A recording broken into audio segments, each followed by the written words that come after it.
다음은 그리고 압수수색 제가 방해하지 말라고 한 적은 없습니다, 의원님. 다음은 이혜훈 의원 신문해 주십시오. 우병우 증인께 질문하겠습니다. 측근 길이를 파악하고 대통령의 측근입니다. 비리를 파악하고 대처하는 거 민정수석의 업무입니까? 아닙니까? 업무입니다. 업무이죠? 예. 그런데 어떻게 증인은 아까 여러 의원님들의 질문에 대한 답변으로 증인 본인은 민정수석으로 있으면서도 최순실 사건을 조사한 적도 없고 대통령께 보고한 적도 없다. 이렇게 말씀하셨습니다. 이 증언이 사실입니까? 예. 그렇다면 증인은 증인의 말을 믿는다 하더라도 명백히 범죄를 한 겁니다. 뭐냐, 민정수석 업무 중에 가장 중요한 것을 하나도 안 했다는 거예요. 모를 수가 없습니다. 왜냐하면 지난 3, 4월서부터 이 최순실 사건은 시끄러웠기 때문에 청와대 수석비서관 회의에서도 모 씨가 너무 시끄러우니까 이걸 조사하자라고 얘기한 걸로 저희들이 제보를 받고 있고요. 그거 아니더라도 8월 달부터 7월 달 말부터는 온 언론이 모든 대한민국이 다 최순실로 시끄럽습니다. 최순실 말고는 아무것도 지금 얘기가 되지 않는 상황이에요. 그리고 국정감사에서 국회에서 이 최순실 비리를 캐내겠다, 파헤치겠다. 그래서 최순실 차은택을 국감 증인으로 채택을 했는데 새누리당 친박 의원 몇 명이 그걸 몸을 던져서 막아가지고 국회가 마비가 되고 온 나라가 이 나라를인데 어떻게 민정수석이 최순실 사건에 대해서 파악도 안 해보고 사건을 조사도 안 하고 대통령께 보고도 안 했다고 말씀을 하십니까?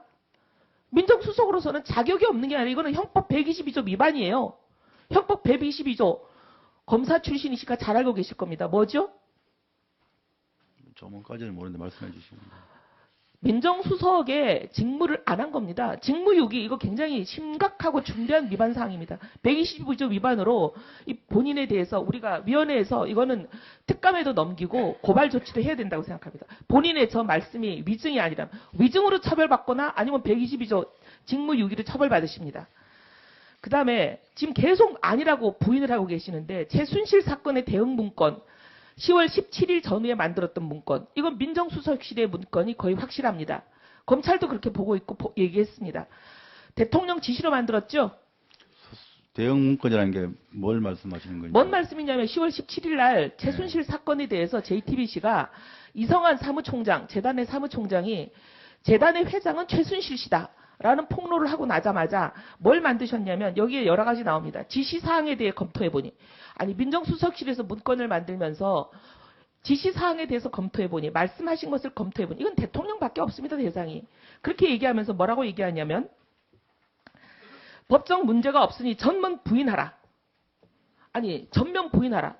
예를 들면 진짜 이게 문제가 안 되고 관련이 없으면 두 재단이 아무 관련이 없다고 지금 전면 부인하라라고 여기에 대응 문건에 나와 있어요. 진짜 미르재단과 K스포 재단과 대통령과 아무 관련이 없으면 전면 부인하라는 지시를 왜 내립니까?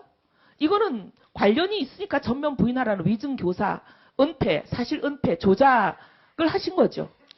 수사 대비 문건 지금 말씀하시는 뭐 부인해라 뭐 이런 거는 저희가 만든 적이 없습니다. 만든 적이 없다면 말이 안 되는 게 민정수석실에서 나온 문건을 민정수석이 만든 적이 없다고 하시면 최소한 몰랐다 치더라도 민정수석실에서 나온 잠깐만요. 거는 증인은 아닌 걸로 알고 증인은 있습니다. 질문할 때 대답하십시오. 예.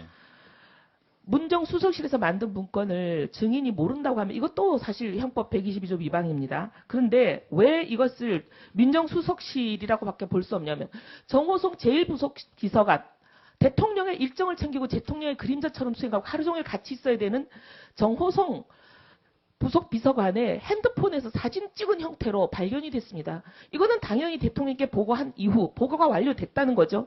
대통령께 보고되는 문건을 민정수석실에서 모르고 있습니까? 그것도 이거 굉장히 중대한 사항에 대한 여러 가지 대응 문건입니다. 거기 보면 증거를 은폐하라는 각종 세세한 얘기들이 나와요. 그리고 문제는 대통령이 이 문건대로 바로 며칠 후에 그대로 실행하셨다는 게 더 이 문건이 사실상 민정수석실에서 작성됐다는 것을 증거로 보여주고 있습니다. 뭐라고 얘기하냐면 수석비서관 회의라든지 이런 데서 대통령이 직접 입장을 전달해야 된다. 전면 부인하는 취지로 입장을 전달해야 된다. 그리고 근거 없는 정치 공세라고 했던 새누리당에 힘을 실어줘야 된다. 이런 문건이 지시가 나옵니다. 그랬더니 바로 불과 이틀 뒤인 10월 20일 대통령이 수석비서관회의에서 재단 문제를 처음으로 언급하면서 문건에서 건의한 그대로 워딩을 하시면서 발언을 하십니다. 이게 어떻게 대통령께 보고가 안 됐다고 얘기하십니까? 제1수석 비서관, 부속 비서관이 그 사진 형태로 찍어서 핸드폰에 갖고 있다가 지금 검찰에 압수수색 당했습니다. 그리고 그 내용에 보면은 통화 내역, 문자, 카카오톡 대화 내용, 녹음 파일, 휴대전화의 모든 자료들은 문제가 될 수 있다. 지우라고 얘기하는 거예요. 삭제하라고. 이게 바로 증거인멸을 지시 교사하고 있는 거 아니겠습니까? 지금 우병우 정의원 여기 와서 무조건 모른다고 얘기해서 국회에서 위정 혐의로 처벌받는 것은 다른 모든 범죄 사실이 인정됐을 때 받는 처벌보다 약하다. 지금 이렇게 나름대로 비교해서 계산을 하시는 것 같은데 국민 앞에 위증한 거는 제일 엄중한 죄입니다. 그 다음에 또 다른 문건 10월 22일에 작성된 문건. 이거는 최순실 사건을 검찰이 수사하고 있던 당시입니다. 그런데 바로 전날 검찰에 소환돼서 진술을 하고 온 핵심 참고인들의 진술이 그대로 담겨 있어요. 검찰도 이걸 뭐라고 얘기하냐면 이렇게 얘기하고 있습니다.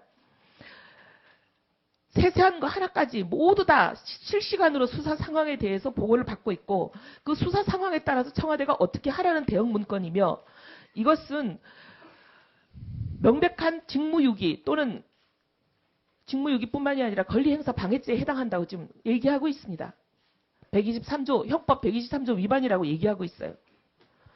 정말 몰랐다고 또 답하실 겁니까?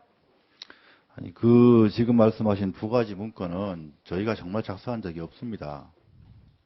작성한 적이 없다면 아까 말씀드린 대로 민정수석실에서 작성되고 있다든지 왜냐하면 이게 지금 특별감찰반에서 압수수색하는 과정에서 이게 문건이 확보가 됐습니다. 검찰이 민정수석실을 압수수색해가지고 나온 문건인데 그걸 민정수석실에서 작성한 적이 없다. 나는 모른다. 정호성 비서관 핸드폰에서 그거는 나왔다고. 첫 번째 문건이고요. 예. 두 번째 문건이요. 첫 번째 문건은 정호석 부속비서관의 사진 파일 형태로 핸드폰에서 저장돼 있던 게 나왔고 두 번째 문건 10월 22일에 작성된 이 수사 상황까지 실시간으로 보고 받으시면서 세세히 대응 사항을 지시하고 있는 이 문건. 이거는 이 두 가지 문건을 저희가 작성하지 않았다는 것은 분명히 말씀드릴 수 있습니다. 이런 거 작성한 적 없습니다.